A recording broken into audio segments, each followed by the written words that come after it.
سلام، اسم من حمیده و امروز میخوام اتفاقی ترسناکی که برام افتاد رو براتون توضیح بدم. امشب آخرین روز کاریمه و توی یه روز تعطیلم افتاده بود. وقتی وارد بیمارستان شدم همه چیز برام عجیب بود. صدای باد ترسناک بود و توی بیمارستان به جز من هیچ کس نبود.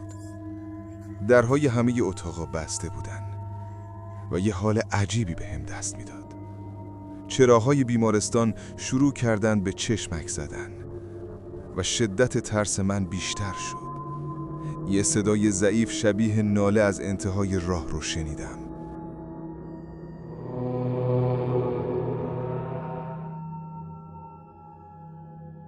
اول فکر کردم تخیل ذهنمه، ولی هرچی جلوتر میرفتم صدا نزدیکتر میشد.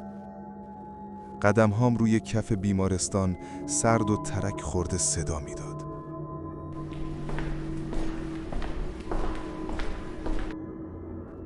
پشت سرم یه سایه احساس کردم، ولی وقت برگشتم چیزی نبود.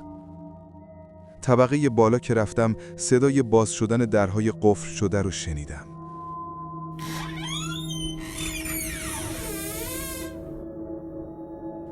ولی به جز من اونجا هیچکی نبود. خیلی ترسیدم، دستام شروع کردن به لرزیدن. با خودم گفتم کی اونجاست؟ ولی هیچکی جواب نداد و فقط صدای تپش قلبم و نفس کشیدنم بود.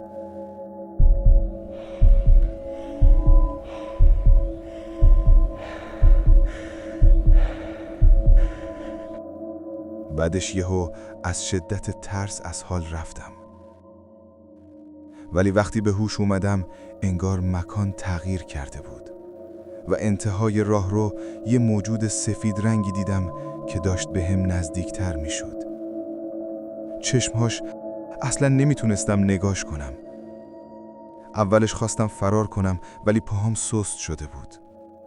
صدای موجود سفید رنگ رو شنیدم که به هم گفت تو نباید اینجا باشی. نمیدونم چی شد، فقط احساس کردم یه نیروی نامرئی منو عقب کشید. یهو همه جا تاریک شد. فقط صدای تپش قلبم و زمزمه ها رو میشنیدم.